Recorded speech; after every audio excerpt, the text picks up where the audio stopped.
मंगलाचरण करेंगे।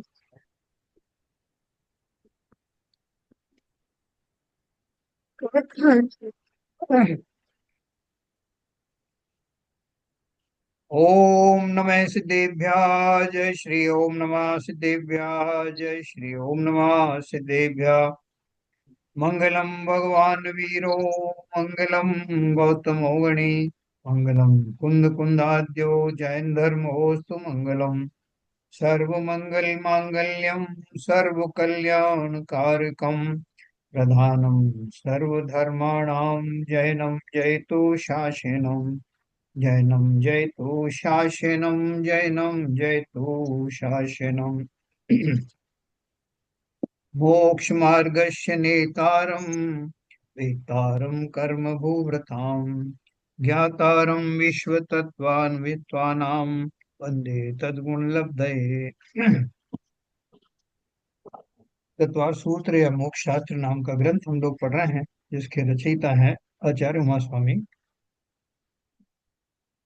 सम्यक दर्शन का जितना विशद और विस्तृत स्वरूप इस ग्रंथ में देखने को मिला है, आपको शायद ही कहीं और देखने को मिलेगा।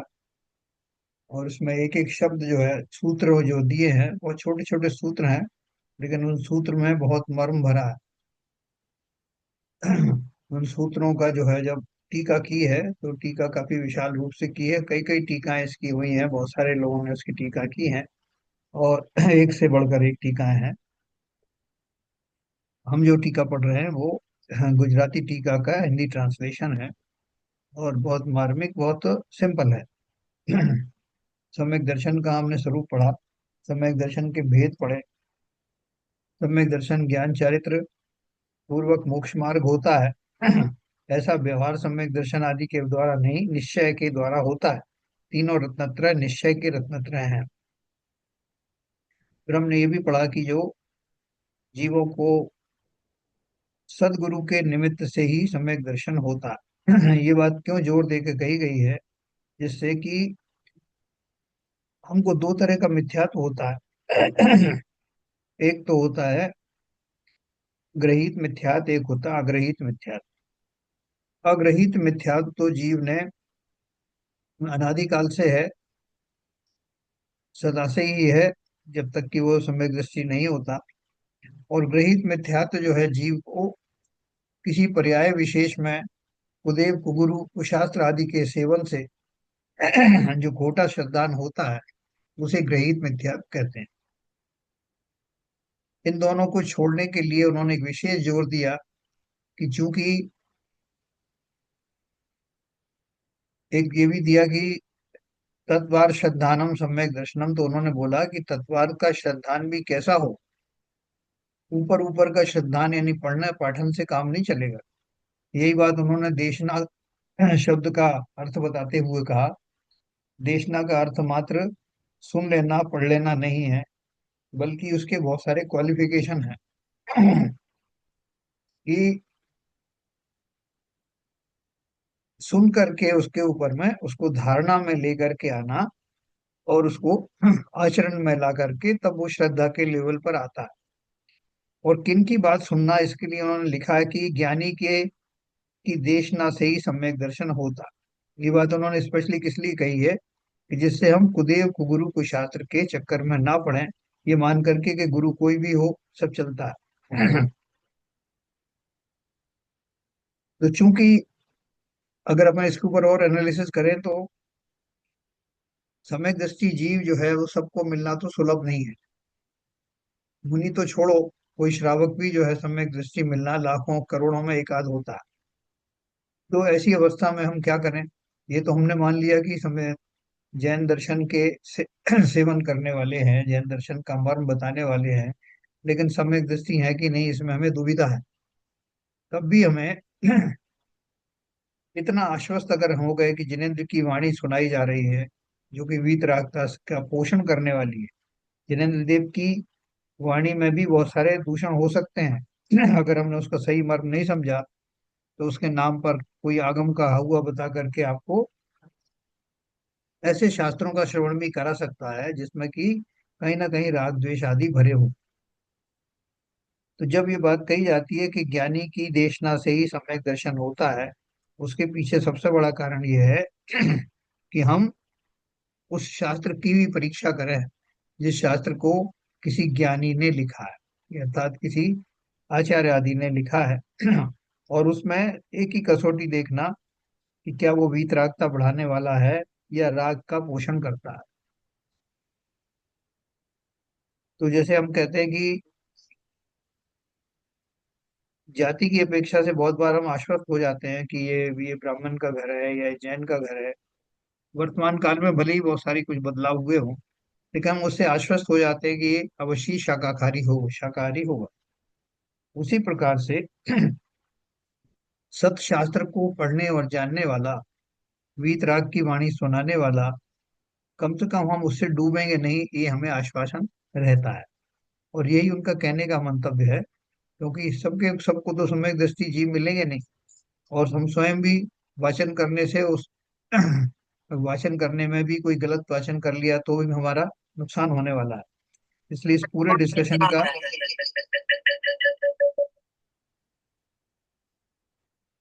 डिस्कशन का एक ही मर्म है कि जिनेन्द्र की वाणी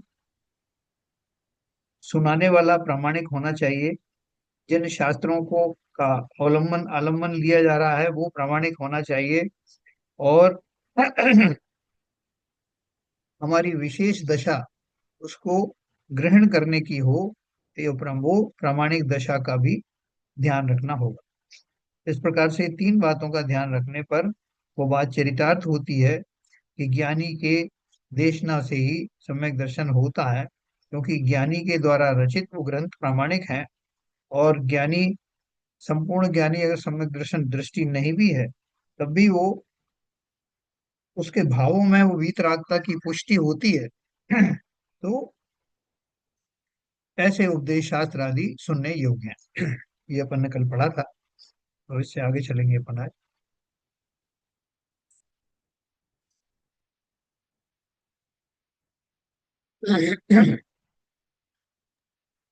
मैं एक प्रश्न पूछूं सर? हाँ, बोलिए बोलिए। जो ये पद पर आती है, जो पद जो है ज्ञानियों का पद कहा जाता है, उनको भी ज्ञानी कह सकते हैं ना हम क्योंकि इसमें तो विश्लेषण में तो हमें इतनी वो शायद परिपक्व नहीं है कि हम इतना विश्लेषण कर सकें कि ज्ञानी है क्या ज्ञानी है। हाँ जैसे मुनि महाराज हैं, फॉर जी। एग्जाम्पल, सिंपल सी हाँ बात है, हाँ, जो जिन्होंने मुनि मुद्रा धारण किए, तो हम तो ये समझ के चलते हैं कि वही हमारा मार्गदर्शन करेंगे ढंग से। बात सही है आपकी। हाँ, वो बात बिल्कुल आपकी सही है कि उनको उनके ऊपर विश्वास ना करना भी आ, एक तरह से बोला जाए तो जो आयतन है, विश्व आयतन है, उनका अपमान करना जैसा है। लेकिन दूसरी तरफ हमें यह बहुत बताया गया है, हमने बहुत विस्तार से कई शास्त्रों में पढ़ा है कि मुनि जो है तीन तरह के होते हैं। दो तरह के तो आपने जाने ही हैं, भावलिंगी और द्रव्यलिंगी। और हाँ, तीसरी तरह की ये कि द्रव्यलिंगी होने पर भी उसमें शिथिलाचारी होना। ठीक है ना। तो द्रव्यलिंगी जो है संत किसे बोलते हैं?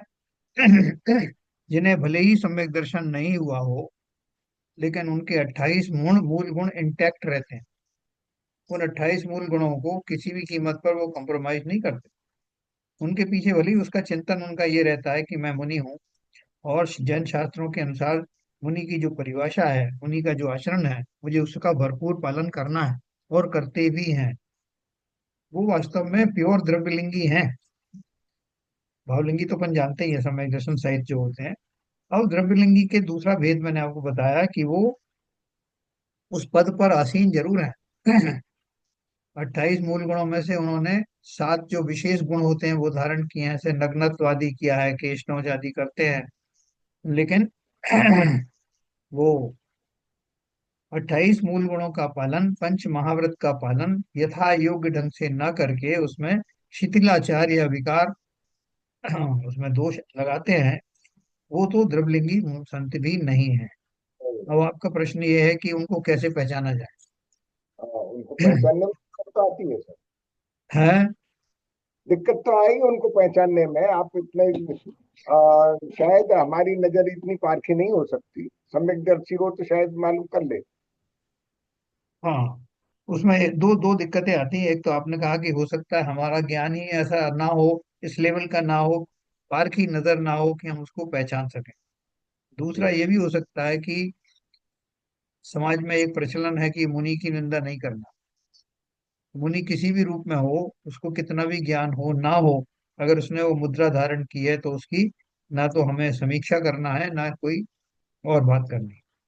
बट तो ये यहाँ तो जैन साहब इंडिविजुअल की बात हो रही है ना, तो इंडिविजुअल समाज क्या करता है क्या नहीं करता। लेकिन जैसे जो पहला पॉइंट तो आपका सही है हाँ, कि यदि उसमें, जैसे आपने बोला कि जिसे हमें नॉलेज नहीं है हाँ, और हम मान रहे हैं कि ये भाई मुनि और तितलाचारी हैं, लेकिन हम फिर भी मान रहे हैं कि हाँ भाई ये ऐसा, इनको चरित्र में ऐसा ही होता होगा। तो हाँ। ये बात तो सही है। लेकिन दूसरी बात, समाज में नहीं मालूम, वो बात मालूम रहती है, लेकिन हाँ समाज का अपना एक अलग चरित्र होता है। लेकिन एज ए इंडिविजुअल किस आदमी को उनको गुरु मानना, उनके उनके उनके उपदेशना को कैसे लेना, तो वो सब इंडिविजुअल के ऊपर है। अरे इंडिविजुअल की बात कर रहे हैं, अपन बात इंडिविजुअल की कर रहे हैं। समाज का निर्माण इंडिविजुअल से ही होता है। लेकिन अपन बात इंडिविजुअल की कर रहे हैं। और जो मुनि समूह की बात कर रहे हैं, वो उसमें वैसे सारे मुनि हैं जो या तो शिथिलाचारी वाले हैं, या उनके जो, हमें बहुत सी बात समझ में भी नहीं आती शिथिलाचार क्या है, क्योंकि उसके लिए हमारा भी अध्ययन, हमारा भी आचरण, हमारा भी वो शास्त्र सम्मत ज्ञान होना आवश्यक है। बहुत वो ना इम्पोर्टेंट। वो ना होने पर बहुत सारी भ्रम की स्थितियां खड़ी हो जाती हैं। तो फिर वो लोग ये कहना शुरू करते हैं कि भैया ऐसा है कि हमारे पास, हमको कोई अधिकार नहीं है कि हम मुनि की परीक्षा करें या उनके कोई दूषण देखें। हमने तो उनका स्वरूप बाहर से देखा और मुनि माना, और हम भक्ति करते हैं, बाकी चक्कर में हम नहीं पड़ते। नहीं तो यहाँ तो सब उल्टा भी हो जाता है, क्योंकि हाँ, समाज में इतना सामर्थ्य नहीं है कि उनकी चर्या कराने के लिए। यदि कोई कार्य कठिन है तो हमको कठिन लगते हैं, तो हम कहते हैं अरे यार, इससे तो वो बढ़िया थे जो उनके वो बड़े सिंपल थे, फटाफट हो जाता था काम। इनकी इनके नखरे ये लगे, तो हम और आ, उसको बिगाड़ देते हैं। मतलब जो बहुत से मुनि ऐसे हैं जिनका पानी का जिसका नियम है, बहुत सारी चीजों का ऐसा नियम है जो समाज को करने में बहुत कठिनाई होती है, तो उस केस में तो और हम लोग उसमें उनकी मतलब उसमें आ जाते हैं, द्वेष भाव में आ जाते हैं। बात सही कह रहे हो, सही कह रहे हो। तो अपन को क्या करना चाहिए? जैसे आरपीएन साहब का बहुत मार्मिक प्रश्न है कि भाई आज के जमाने में जो भी मुनि हमें जिस भी स्वरूप में दिखाई देते हैं, उनको क्यों ना हम ऐसा माने कि ये यथा योग्य मुनिचर्या का पालन करने वाले हैं, और हम तो ये भी क्यों माने कि उनको सम्यक दर्शन नहीं है। तो हम तो उनको सम्यक दृष्टि भावलिंगी सत्य के रूप ही मानेंगे। इसमें क्या दोष है? नहीं सर, ऐसा है हाँ। जो शैलेंद्र जी ने कही। यहाँ अपन इंडिविजुअल की बात कर रहे हैं, और 28 मूल गुण जो होते हैं, जिनने थोड़ा भी शास्त्र का अध्ययन किया है, हम्म। और 28 मूल गुणों के बारे में चर्चा की है, ज्ञान। जिसमें हाँ। पंच महावर्त के बारे में चर्चा की है।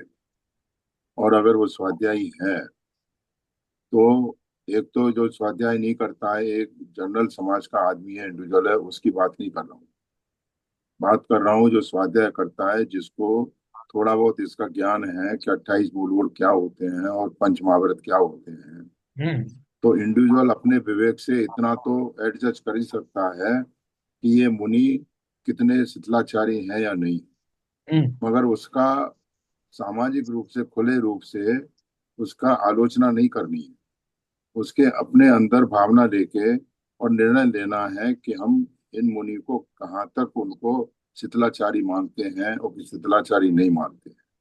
उनकी देशना भी होगी, उनके उपदेश भी होंगे। उससे भी झलक जाएगा कि इसमें जिनेन्द्र देव की जो वीतरागता की बात कहाँ तक सही है, कहाँ तक नहीं है। हम्म। तो इंडिविजुअल के विवेक के ऊपर सब डिपेंड करता है। बिल्कुल।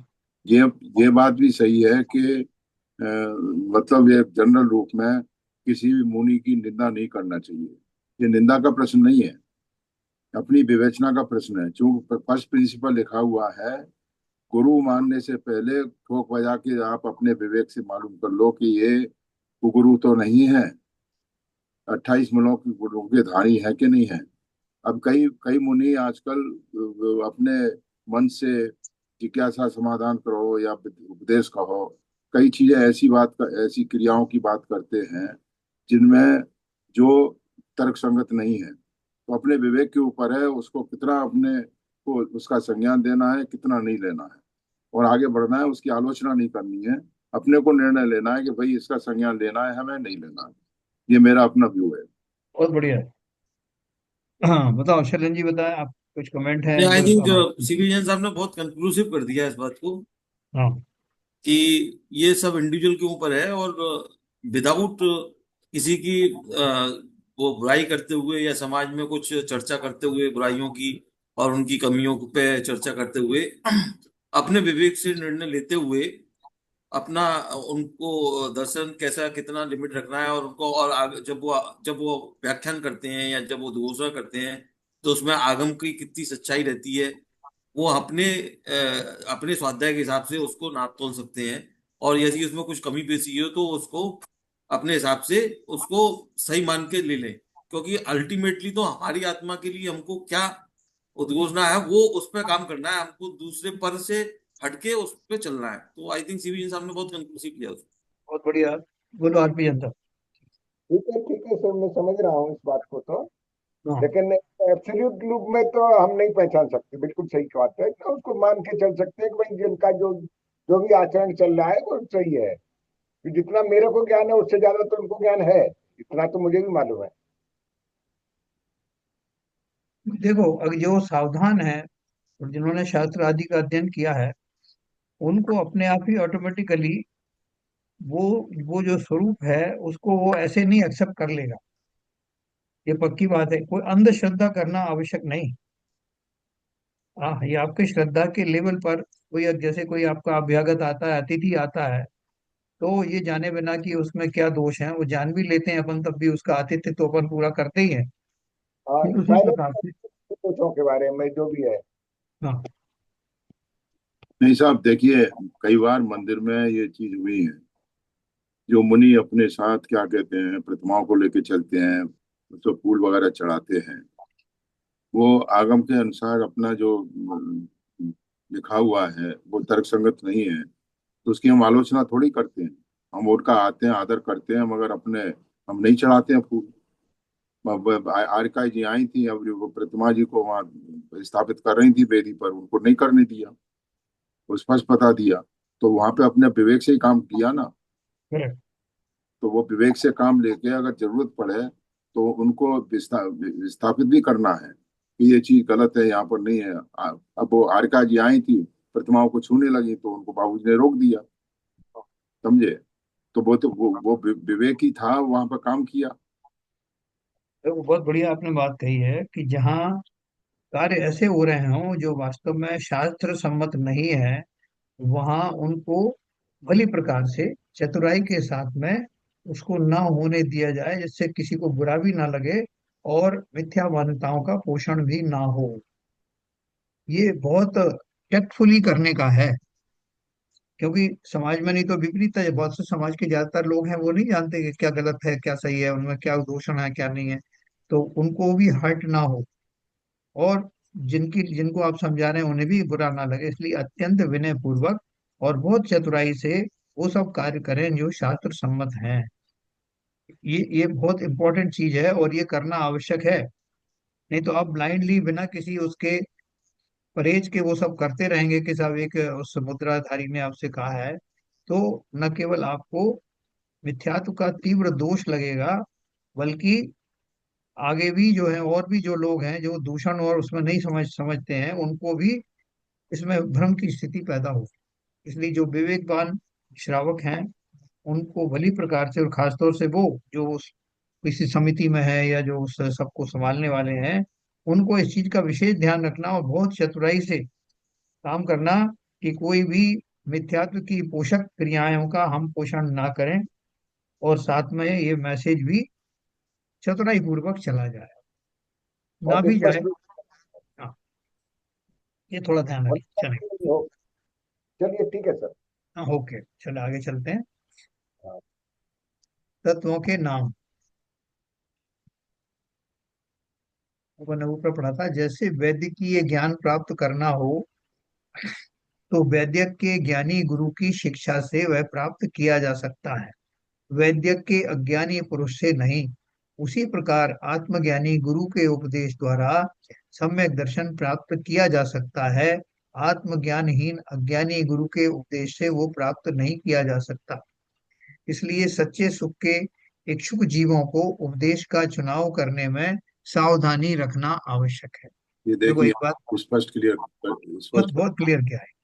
हमको देना हमें क्या चाहिए, इसलिए उपदेशक का चुनाव करने में सावधानी करनी चाहिए। जिसमें अपना विवेक का उपयोग करना जरूरी है। बिल्कुल बिल्कुल। भले ही अगला आदमी सामने बैठा है, फिर मान के चलो हमसे बहुत बड़ा उसका शास्त्रों का ज्ञान है, मगर उसका ज्ञान कितना सही है, कितना आगम संगत है, उतना विवेक से तो पहचान ही सकते हैं।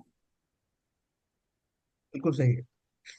जो उपदेशक का चुनाव करने में भूल करते हैं वे सम्यक दर्शन को प्राप्त नहीं कर सकते, यह निश्चित समझना चाहिए। ये देखो फाइनल आज स्टेटमेंट दे दी। आज एक ये आया था, एक मैंने कहीं पढ़ा, वो राणा करके था ना एक्टर, क्या नाम था, हाँ, आशुतोष राणा। आशुतोष राणा। हाँ उसका कहीं वो मैंने वीडियो देखा, वो लोगों को बता रहा है कि अति शिक्षित होना और सुशिक्षित होने में क्या फर्क। उसने बोला कि रावण जो है प्रकांड पंडित था, उनके यहाँ तो वैसे वो जैन भी नहीं बताया, तो प्रकांड पंडित था, वो रामचंद्र जी से ज्यादा ज्ञानी था।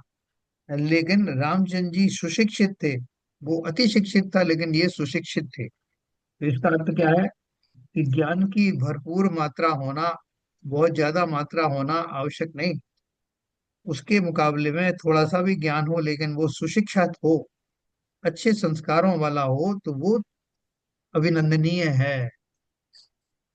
तो किसी इसी चक्र में पढ़ करके कि इतने बड़े मुनि हैं, ये तो इनके साथ इतना बड़ा संघ है और इनको तो अब जो ये कहें अपने को मानना है ब्लाइंडली, नहीं। हमारा मस्तक जो है वो सड़ा नारियल नहीं, जिसको यहाँ वहां कहीं भी पटक दें। ये शास्त्रों में बिल्कुल इसी तरह का आता है। तो विवेकवान होने के लिए पहले हमें अपने स्वयं को इस लेवल पर तो लाना ही है, जैसे हम और आप हैं, कहने को हम मिथ्या दृष्टि कहलाते हैं, लेकिन हमें इतना विवेक अवश्य है कि क्या वीतराग का पोषण करने वाली बातें हैं और क्या राग की करने वाली। ऐसे में अगर किसी संत का प्रवचन आदि हो तो हमें समझते देर नहीं लगेगी कि उनकी वाणी में वीतराग तक की बात है या राग से युक्त है।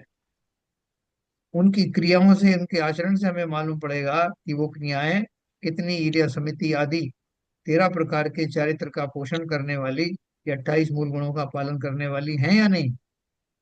अगर आपको मालूम पड़ गया कि नहीं है तो क्या होगा, आपका जो ब्लाइंड श्रद्धा थी वो सुधर जाएगी, आप विनय तो करते हुए नजर आएंगे, किसी से आप कहेंगे भी नहीं, उपवन नाम का गुण है ना, लेकिन स्वयं ही ये समझ लेंगे कि मुझे किनके वचनों का सेवन करना। तो स्वयं को भी अपन को लाइन मालूम है कि किस लाइन में बात हो तो हमारे लिए उपादेय है। सर भुवनेश्वर में हाँ एक महाराज जी आए थे जो अपने शिखर जी मिले थे। जी जी जी। रात को 9 बजे बैठ के मीटिंग कर रहे थे। हाँ हम लोग दर्शन करने बैठ गए तो उन्होंने कहा बैठो बैठो बैठो। हम न, हम सीधे अपने मंदिर के दर्शन के लिए चले गए। लौट के आए तो रुके भी नहीं। तो हमें अपने विवेक से मालूम पड़ गया कि जो महाराज जो सूर्यास्त के बाद मौन व्रत धारण कर लेते हैं, हाँ। अगर 9 बजे मीटिंग कर रहे हैं तो उनका आचरण कैसा है। तो इतना तो विवेक से हमें मालूम कर ही सकते हैं कि भाई कितने मूल गुणों का ये पालन कर रहे हैं। बिल्कुल। भी देखो, अपन को वैसे अपन क्या है, इन चर्चाओं से बचते हैं। हाँ लेकिन कभी कभी ये बातें करने में इसलिए आती हैं कि हम एक मार्ग पर चल रहे हैं और हमें बहुत सारे भ्रम रहते हैं, तो उनका निवारण के लिए ऐसी चर्चाएं कभी कभी की जाती हैं। अभी जैसे जो भक्ति के नाम से जो महिलाओं को खड़ा कर करके बीच में, पूजन के बीच में उनसे नृत्य आदि कराए जाते हैं, और कई जगह तो ऐसे नृत्य हैं वो फिल्मी गीतों पर, तर्जों पर होते हैं, और उसमें पूरी स्त्रियां अपने पूरे मनोयोग से श्रृंगार के साथ करती हैं और मुनि महाराज वहां बैठे हुए हैं। तो जरूरी नहीं कि महाराज ने कहा हो, लेकिन हम अवज्ञा करते हैं उस मुनि दशा की। उनके सामने उस तरह के नृत्य आदि पोषण करना उनमें विकार उत्पन्न करने जैसा है। अब अभी जैसे एक सूचना आई थी, अशोक पाटनी जी ने बोला समाज में कि भाई किसी एक उनको सीधी मुनि की दीक्षा दी गई, तो उन्होंने ऑब्जेक्शन उठाया उन्होंने।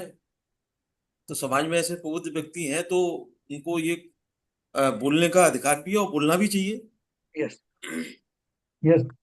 देखो, एक यहाँ पे महाराज आए थे, वो जैसे इन्होंने सीबीजन साहब ने कहा, वो महाराज भी जो है रात्रि में उनका संभाषण चलता था।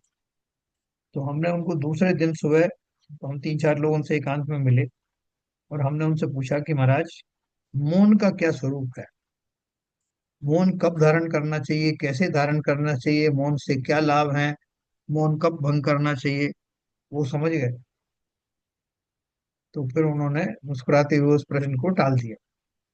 लेकिन ये, जैसा अभी शरण जी ने कहा, श्रावकों का, प्रबुद्ध श्रावकों का भी ये कर्तव्य है कि वो यथा योग्य इस तरह की चीजें अगर कहीं फैल रही हैं समाज में, तो उसका रोकथाम करें।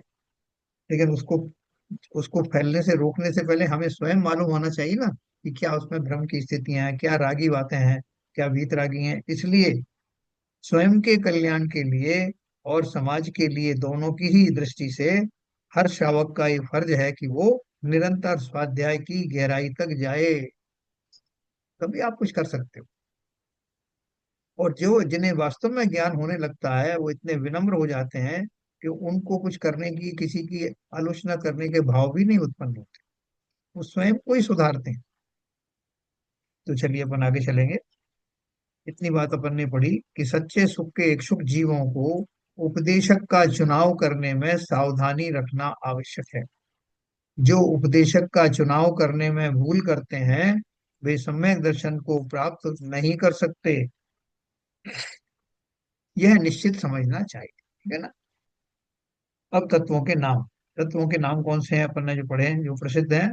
जीवा, जीवाश्रव, बंध, संवर, निर्जरा, मोक्षास तत्व, है ना। नंबर एक, जीव, अजीव, आश्रव, बंध, संवर, निर्जरा और मोक्ष, ये सात तत्व हैं। जीव अर्थात आत्मा, वह सदा ज्ञाता स्वरूप, पर से भिन्न और त्रिकाल स्वभावी है। त्रिकाल स्थायी है। जब वह पर निमित्त के शुभ अवलंबन से युक्त होता है, तब उसके शुभ भाव या पुण्य होता। और जब अशुभ भाव लंबन में युक्त होता है, तब अशुभ भाव यानी पाप होता है।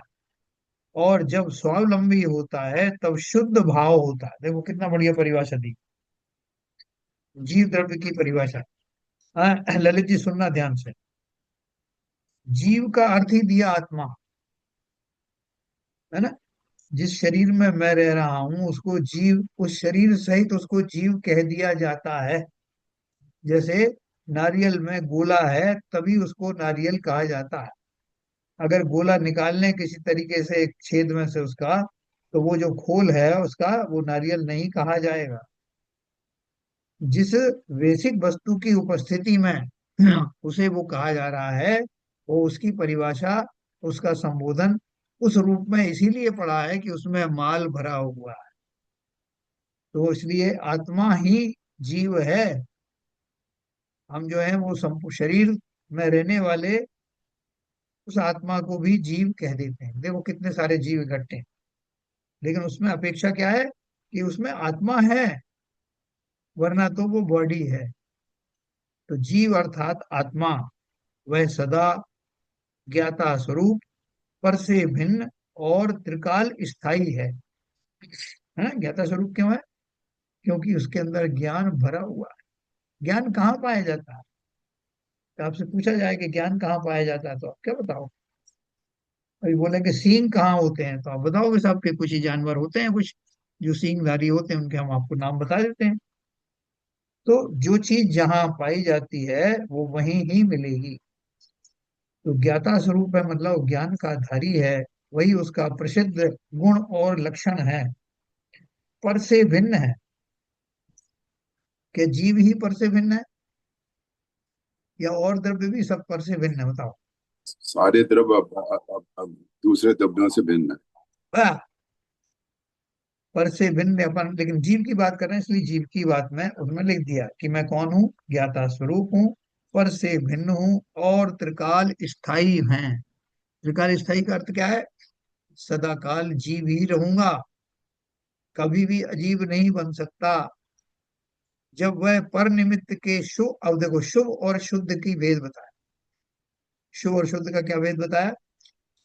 जब वह पर निमित्त के शुभ अवलंबन से युक्त होता है, शुभ लिखा है ना नीचे, तथा तब उसके शुभ भाव या पुण्य होता है।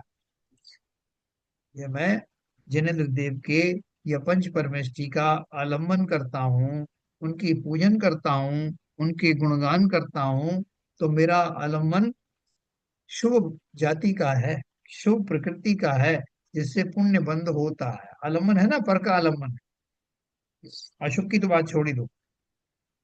और जब अशुभ भावावलंबन में युक्त होता है तो अशुभ भाव पाप होता है।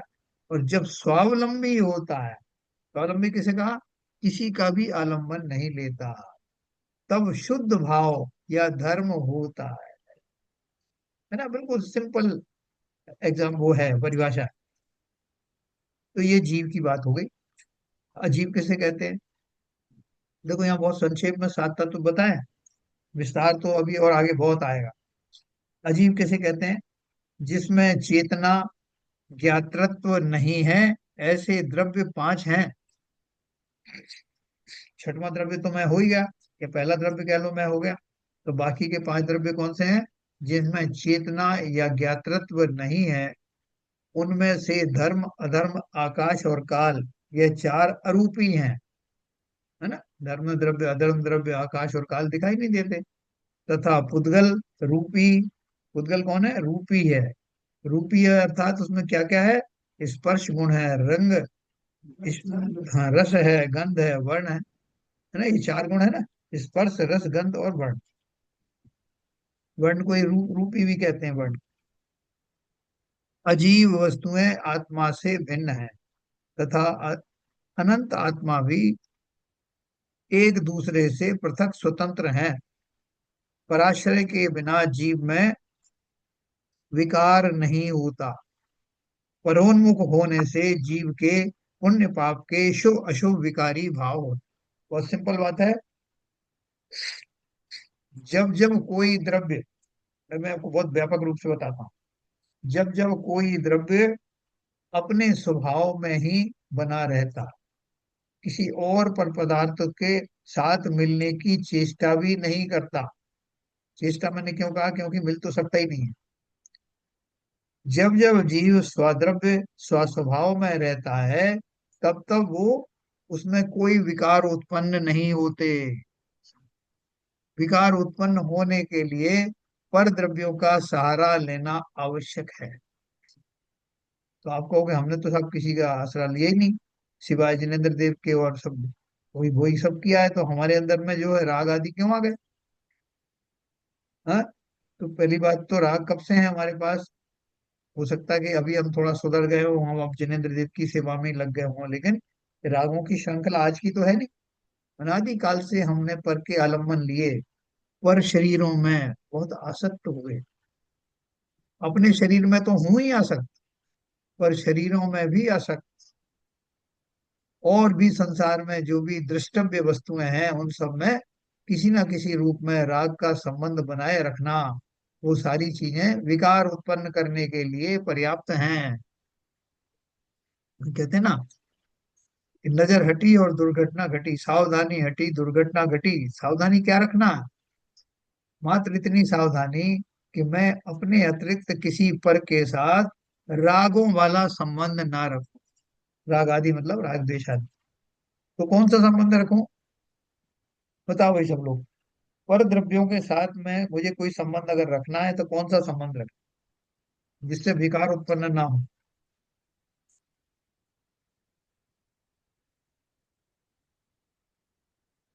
ज्ञाता दृष्टा का संबंध रखना। बस, बहुत बढ़िया। नहीं, कभी हमको तो यदि भ्रष्टा भी हो तो उसको भी एक सामान्य दृष्टि से देखना चाहिए, वस्तु के हिसाब से देखना चाहिए, ना कि उसको उसमें घृणा पैदा करें, या किसी खूबसूरत और बहुत बढ़िया सुगंधित चीज को देख के उस पर आसक्त होना चाहिए। तो हर जगह अपनो ज्ञाता दृष्टा का नियम लागू करना चाहिए, और उसमें बहुत ज्यादा आसक्ति ना हो, बहुत ज्यादा उसमें वस्तु को वस्तु के हिसाब से देखा जाना चाहिए। बहुत बढ़िया आपने बात कही दोनों ने, मतलब बहुत सिंपल बात है। लेकिन मैं इसमें सफल क्यों नहीं हो पाता हूँ, क्यों नहीं ज्ञाता दृष्टा रह पाता हूँ? हमारे अनादिकाल से संस्कार ऐसे बने हुए हैं कि उसको सुधारने में बहुत बहुत हुज्जत करनी पड़े। अभी अपन देखो उसमें बोलते हैं, पूजन में बोलते हैं। अपना मोहनीय कर्म का उदय है इसलिए। हाँ, अपन पूजन में क्या पढ़ते हैं? बस ज्ञाता दृष्टा रह जाऊं, मद मत्सर मोह विनश जावे। है ना? तो मैं क्या चाह रहा हूँ कि मैं ज्ञाता दृष्टा ही भर रह जाऊं, बाकी और कुछ ना रहा। ये मैं जान करके कह रहा हूँ या अनजाने में कह रहा हूँ कि रूटीन में एक पूजन पढ़ता हूँ इसलिए बोल देता हूँ। लेकिन क्या मैं वास्तव में ऐसा चाहता हूँ कि मैं ज्ञाता दृष्टा ही रहूं? फिर तो मेरे आसपास का परिवार, आसपास की वस्तुएं जिनमें मैं मोहित होता हूँ, वो सब कैसा निकलेगा कि बिना किसी बेस के, बेसलेस है वो। मैं इतना सब जो चीजों को अपना मानता हूँ, उनमें आसक्त होता रहता हूँ, अपने स्वजनों के प्रति आसक्त रहता हूँ, तो वो सब मेरी चेष्टा सही है क्या? एक तरफ तो मैं उसको छोड़ नहीं पाता, दूसरी तरफ कहता हूँ कि भगवान, ये मैं, ये मोह तड़क कर टूट पड़े प्रभु, सार्थक पल पूजा तेरी, मैं ज्ञाता दृष्टा रह जाऊं। है? तो ज्ञाता दृष्टा रहना चाहते हैं या नहीं रहना चाहते, ये खाली हम पढ़ते हैं? बताओ नीरज।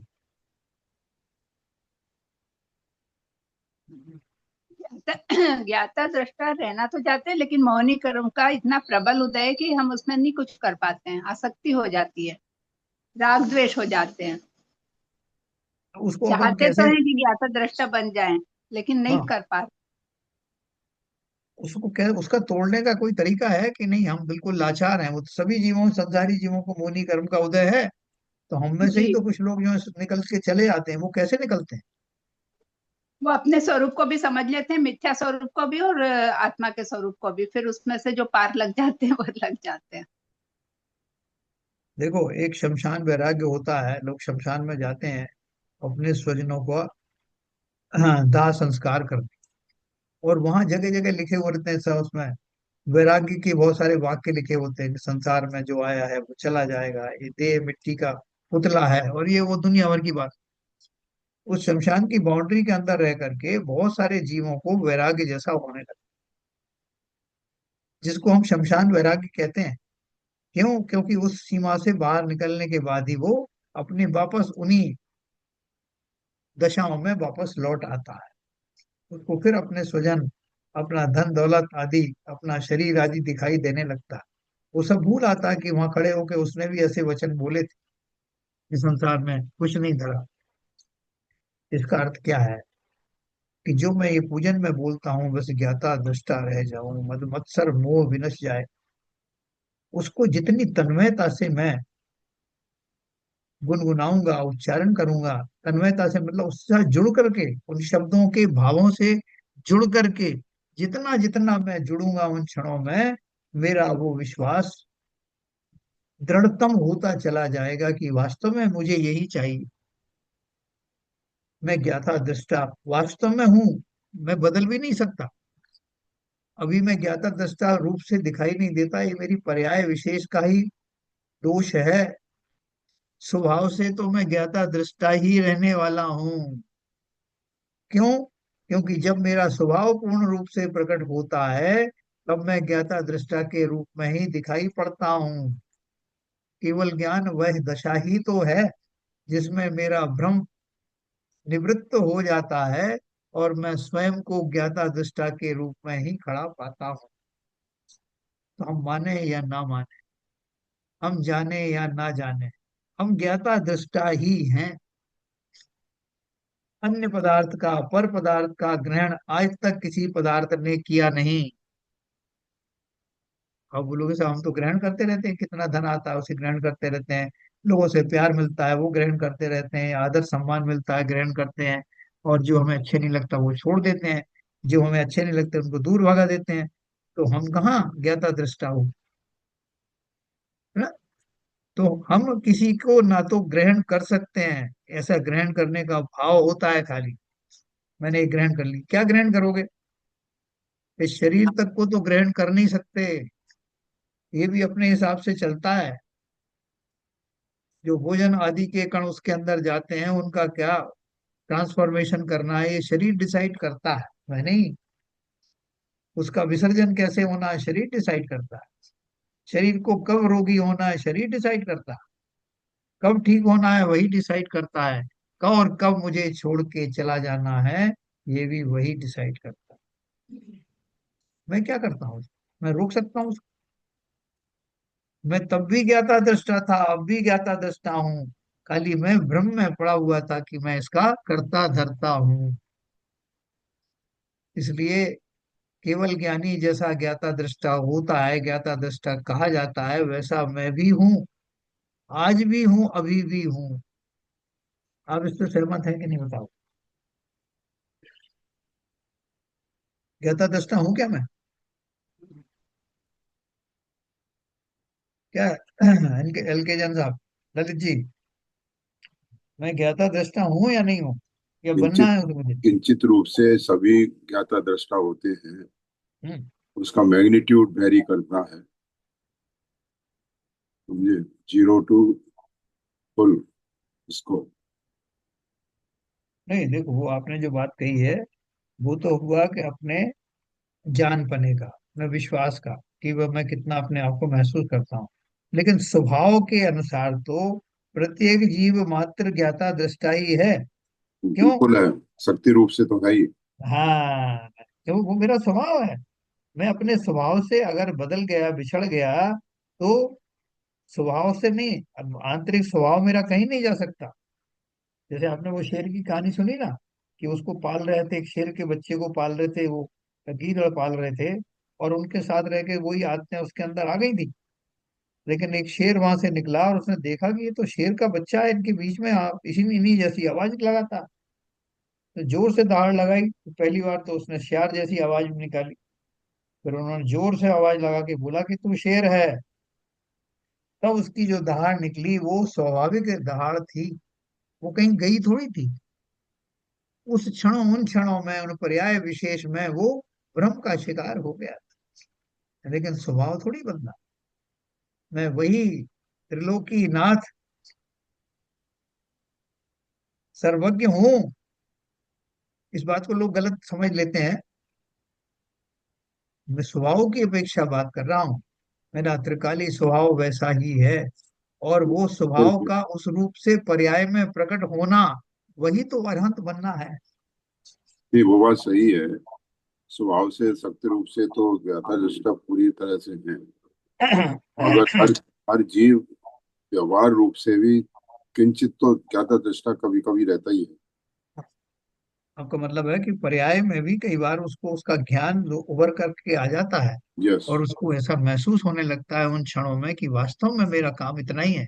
यस। मैं कहाँ प्रपंचों में फंसा हुआ हूँ। ऐसे भाव हमको भी क्षणिक आते हैं। वही मैंने कहा, वही बात और है।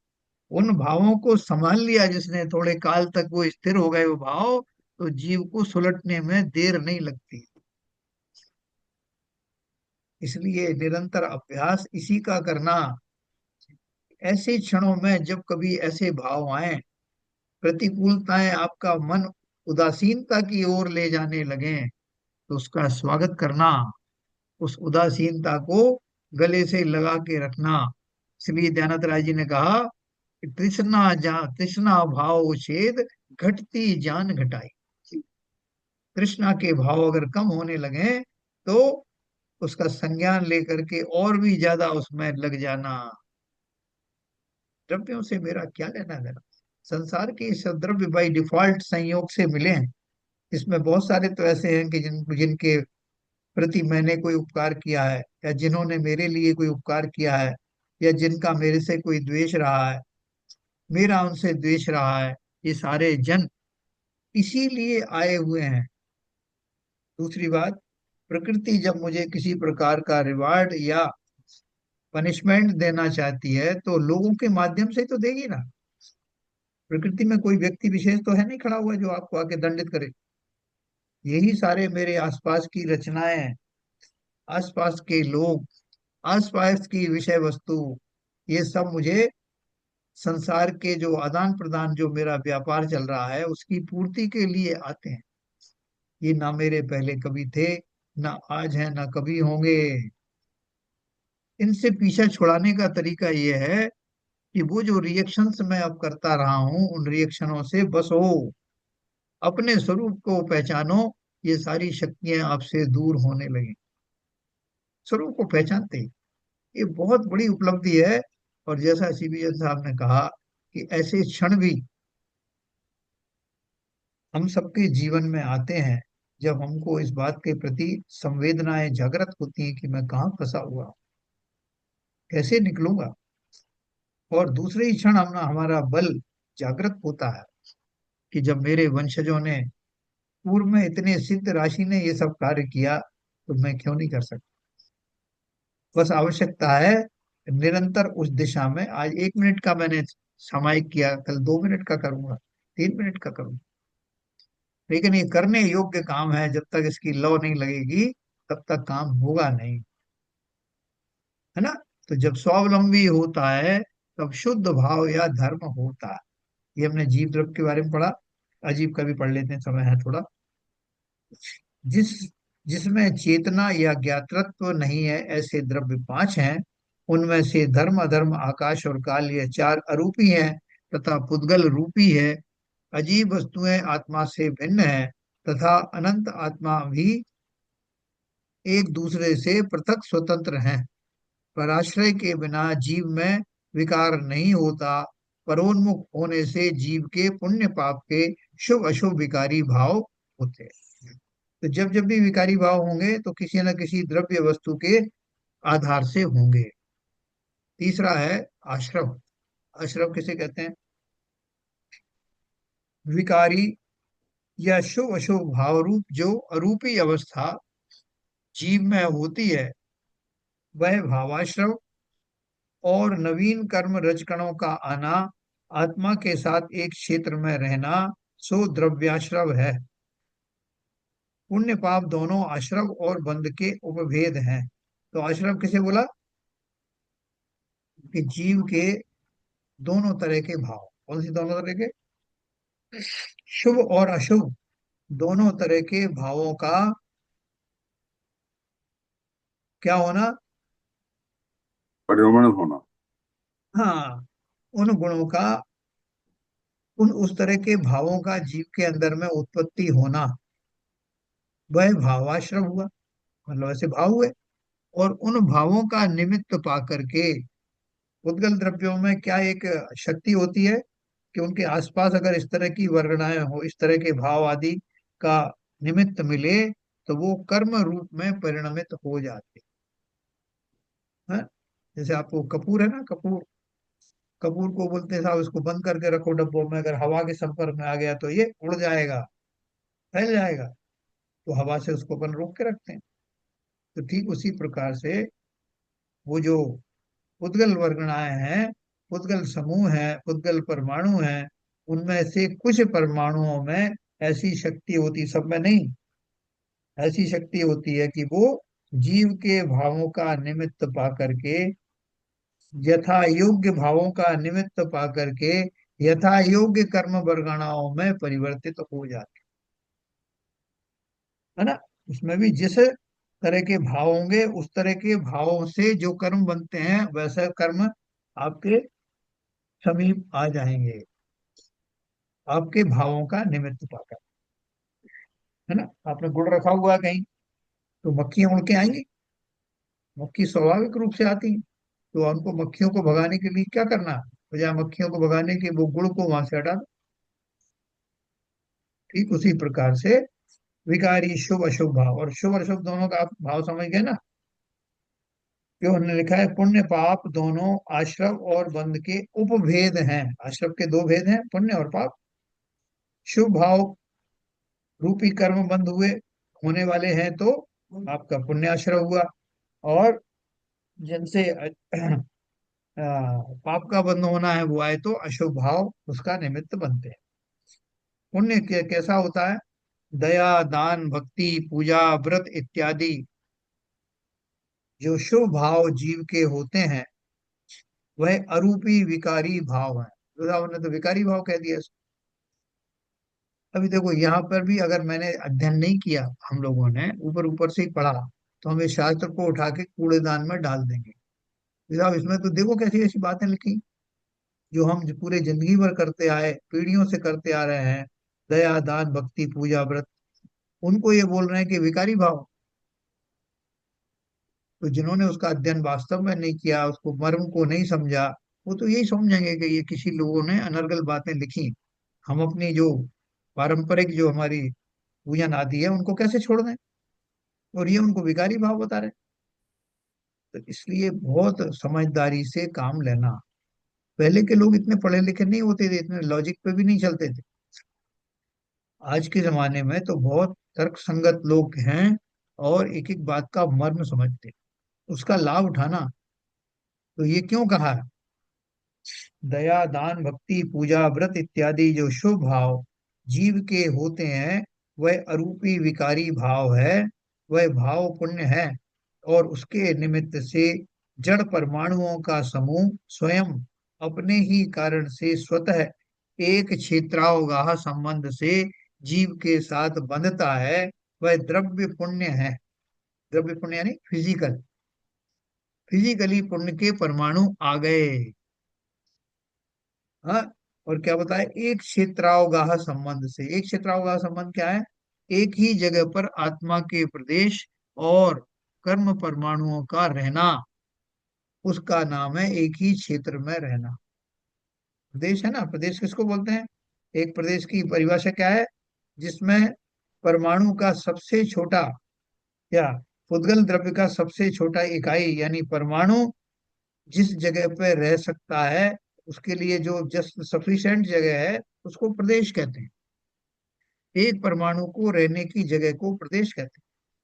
उसी प्रदेश में जीव के प्रदेश भी रहते हैं, इसलिए उनको एक क्षेत्रावगाही कहते हैं।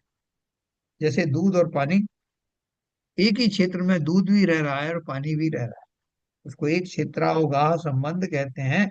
एक ही क्षेत्र में अवगाहना करने वाला। तो ये हमने पढ़ा, पुण्य का अर्थ समझा, और पाप का अर्थ तो अपन जानते ही।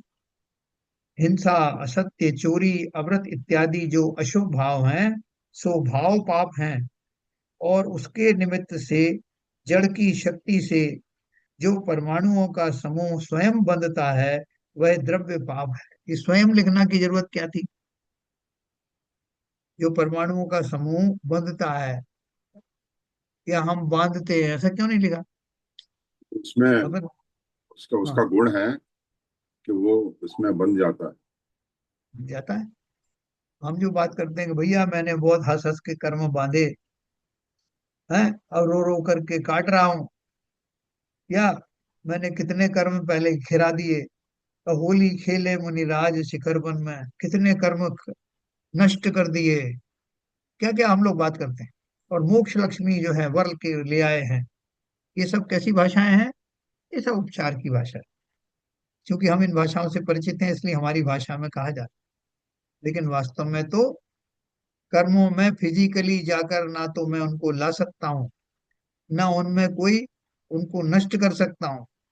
मैं क्या कर सकता हूँ, मैं अपने भावों को संभाल सकता हूँ, समेट लेता हूँ अपने उन कुत्सित भावों को, जिनके कारण से वो आकृष्ट हो रहे थे। तो मेरा वश किस पर है, स्वयं के भाव आश्रव के ऊपर ही है। तो इसलिए द्रव्य पाप जो है वो कौन से हैं, वो अपने आप वो परमाणु, उस जाति के परमाणु अपने आप आते हैं, वो द्रव्य पाप है। शुभ आते हैं तो पुण्य है। इस तरह से हमने ये पुण्य और पाप तक पढ़ा। कल अपन बाकी के जो और तत्व हैं उनके बारे में जानेंगे। चलिए, सिंपल सब्जेक्ट है लेकिन बहुत मार्मिक है। ये एबीसीडी से हम लोग पढ़ रहे हैं। हम लोगों ने पाठशाला में पढ़ाई नहीं करी, कोर्स वो जो बाल बोध आदि है वो नहीं पढ़े, लेकिन ये जो अपन पढ़ रहे हैं ये उसकी सारी पूर्ति करेगा, और बहुत अच्छे से पूर्ति करेगा, एलिमेंट्री से लेके और पीएचडी डिग्री तक का। तो कल से अपन और इसको ध्यान से पढ़ना। और इसमें देखो समय से पहले आए तो अच्छा है, 5-6 मिनट अपने 10 मिनट चले जाते हैं लोगों का इंतजार करने में, तो हमको जो माल मिलता है बहुत कम टाइम के लिए मिलता है। ध्यान रखिए सब लोग। जिनवाणी स्तुति करेंगे संजय प्रकाश।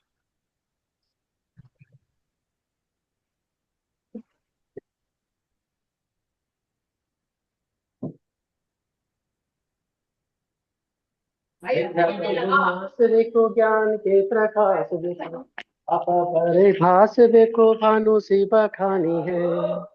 छहु द्रव्य जान बेको बंद विधि भान बेको, स्वकर पिछान बेको परम प्रमाणी है। अनुभव ताय बेको जीव के जताए बेको, कहूँ न सताए बेको भवे उरयानी है। जहाँ तहाँ तार बेको पार के उतार बेको, सुख विस्तार बेको यही जिनवानी है। हे जिनवानी भारती तो हे जपू दिन रैन, जो तेरी शरणा गए सो पावे सुख चैन। जावाणी के शान से सूझे लोकालो, सोवाणी मस्तक नमो सदा देते ढो, सदा देते ढो। जिनवाणी माता की जय। जय।